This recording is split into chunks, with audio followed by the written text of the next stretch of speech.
त्याला अजूनही एकदाही 100चा आकडा गाठता आलेला नाही, ना स्वबळावर सत्ता स्थापन करण्यासाठी प्रयत्न करता आले नाही. तुम्हाला बाळासाहेब ठाकरेंचं एक वाक्य सांगतो. हिंदुहृदय सम्राट यावर नेहमी बोलायचे, दक्षिणात्यांची जात्यंधता जोपर्यंत आपल्या अंगामध्ये भिनत नाही तोपर्यंत महाराष्ट्रामध्ये काहीही क्रांतिकारक घडणार नाही. काय म्हटले ते? कडवटपणा. जात्यंधता, कडवटपणा नाही बोलले, जात्यंधता. दक्षिणात्यांची जात्यंधता आणि मुसलमानांची धर्मांधता हे त्यांचं खरं वाक्य आहे. जोपर्यंत मराठी माणसाच्या अंगात भिनत नाही तोपर्यंत महाराष्ट्रामध्ये असे निकाल लागणार नाहीत. महाराष्ट्र हा पुरोगामी आहे असं आपण म्हणतो. महाराष्ट्र हा प्रत्येक पाऊल जपून टाकतो. आता TVK नावाचे काही पक्ष आला, काय त्याला आगापिछा आहे का? आगापिछा आहे का? एक कलाकार आहे, पक्ष उभा केला, लोकांनी मतदान केलं, त्याला काय विचार आहे, त्याला काय आकार आहे का, उकार आहे? नाही. MK स्टॅलिन हे उत्तम काम करत होते, उत्तम मुख्यमंत्री होते, तरी लोकांनी त्यांचा पराभव केला आणि TVKला दिलं. ही वाऱ्यावरची वरात असते. पण TVK सुद्धा एक रिजनल पार्टी आहे, ती राष्ट्रीय पार्टी नाहीये. त्यामध्ये प्रतिवाद असा करता येईल की फक्त TVK नाही, आम आदमी पार्टीने दिल्लीत केलं, पंजाबमध्ये केलं, पंजाबमध्ये स्वबळावर सत्ता आणली, दिल्लीमध्ये सुद्धा 2 वेळा त्यांचं सरकार आलं. ते तर जात्यंध नाही, त्यांनी तर विकासाचं मॉडेल आणलं.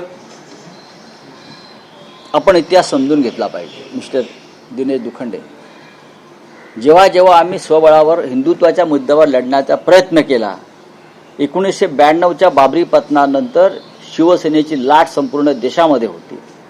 आम्ही देशामध्ये जवळजवळ लोकसभेच्या 80 जागा लढण्याचं निश्चित केलं होतं आणि आम्हाला खात्री होती त्यावेळेला महाराष्ट्रासह उत्तर प्रदेश, मध्य प्रदेश, राजस्थानमध्ये आम्हाला जागा तेव्हा आम्ही सहज जिंकू शकलो असतो. एवढे बाळासाहेब ठाकरेंचं वलय निर्माण झालं होतं.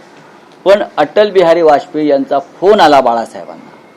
त्यांनी बाळासाहेबांना विनंती केली, तुम्ही जर लढलात हिंदुत्वाच्या मुद्द्यावर, आज तुमचं प्रचंड वलय निर्माण झालं आहे, तर भारतीय जनता पक्ष आणि आपल्यामध्ये हिंदुत्वाची मतं विभागली जातील बाळासाहेब.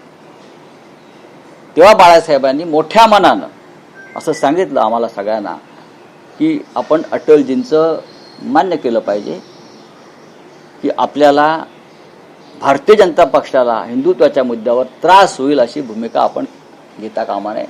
तेव्हा आमच्या देशभरामध्ये 25 ते 30 खासदार निवडून आले असते. असं वातावरण 92 साली होतं. बाबरी पतनानंतर बाळासाहेब ठाकरे हिंदुहृदय सम्राट म्हणून शिखरावर गेले होते. महाराष्ट्रामध्ये जर आम्ही भारतीय जनता पक्षाबरोबर युती केली नसती हिंदुत्वाच्या मुद्द्यावर, तर महाराष्ट्रामध्ये आम्ही स्वबळावर सत्तेत आलोच असतो.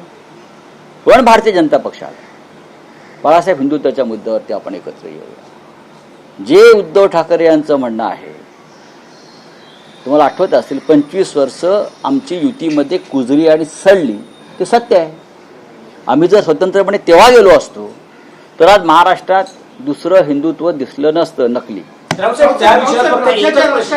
त्यावर एकच प्रश्न आहे की 1966 साली बाळासाहेबांनी मराठी माणसाच्या न्याय हक्कासाठी शिवसेना नावाची सुरुवातीला बिगर राजकीय मराठी संघटना काढली.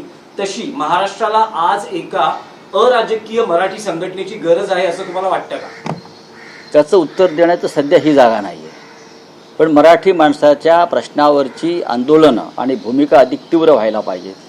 काल नाशिकमध्ये मी स्वतः एका आंदोलनामध्ये उतरलो. आपल्याला माहीत असेल का उतरलो. नाशिकमध्ये मी स्वतः उठलो विश्रामगृहातून आणि आम्ही चालत कलेक्टर ऑफिसमध्ये घुसलो. आमच्या मागे लोक चालत आली. ही माझी भूमिका का होती? नाशिकमधल्या अमराठी बिल्डरांसाठी 5 गावातल्या मराठी शेतकऱ्यांच्या जमिनी जबरदस्तीने ताब्यात घेण्याचा प्रकार काल सुरू झाला. काही दिवसापासून IAS अधिकारी पवन दत्ता, जो असिस्टंट कलेक्टर आहे, तो हातामध्ये दांडा घेऊन त्या घराघरात घुसून म्हाताऱ्या बायांना, महिलांना बेदम मारत होता, जखमी झाले. ही आमची जी तळमळ आहे ही मराठी माणसांवरती अशा प्रकारे अन्याय होऊ नये यासाठीच आहे. आणि ही तळमळ बाळासाहेब ठाकरेंच्या विचारातून आलेली आहे ना. दुसरी संघटना करून हेच करणार आहे ना. आम्ही ते करतोय ना गेले 60 वर्ष. दुसरं कोणी गेलं का काल? कलेक्टर ऑफिसमध्ये दुसरं कोणी काल घुसलं का? आवाज उठवला का?